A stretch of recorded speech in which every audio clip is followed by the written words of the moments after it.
So big news, we just had Tiko Talks for January 2026, and this gives us a bit of a roadmap of what new content to expect, yes, actual new content, within the next few months. He first announces that yes, we'll be getting that combat balance update with regards to all those changes that we've seen on the Korean patch notes that I've covered in my previous 2 videos. The goal is to reduce extreme burst damage and ultimately improve combat health. Tanks will be taking more meaningful damage from multi-hit skills and not just 000 if they had enough damage reduction. But this is not going to be it. They'll be looking closer and continuing to give more balance updates over the next few months based on feedback.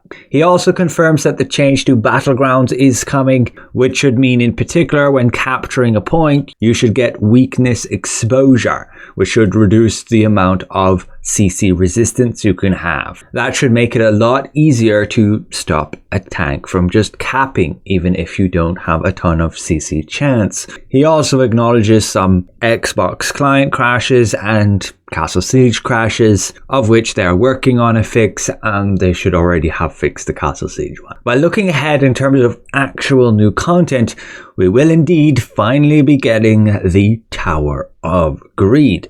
This comes with a few other changes as well, like Amateur Expedition improvements, the housing decoration sharing feature, so somebody else can decorate your house if you choose to let them, and they'll be adding some extra artifact stat selection methods, so an improvement on the current filtering system. But this will not be their overall update, as they still wish to revamp it significantly, but yeah, not right now. And Tower of Greed will be a new solo or co-op option with 50 randomized floors, 5 sections and 10 floors each, with monsters, elites, puzzles, unique encounters, and we'll have a 4-week reset cycle. So there should always be a little bit of a new experience each time you go in there.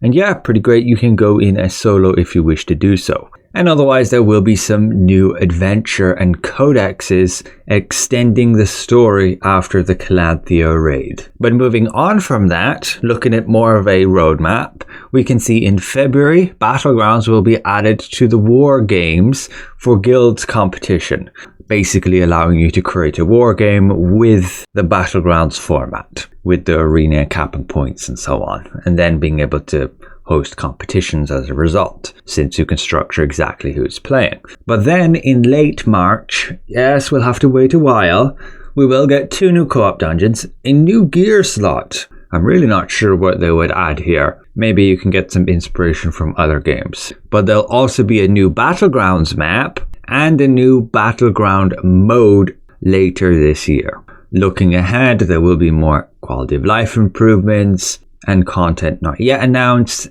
and major foundational updates with a new region expansion planned for, much later this year. Probably not till summer. All of that creates a roadmap looking like this. This is not official, but it should nicely list out what we can expect. And again, all that was announced with Tiko Talks. So that's it. The new map expansion won't be until at least April. So if you really are just getting bored of the game with nothing to do, perhaps find something else to occupy your time until this new content does drop and you can try it out.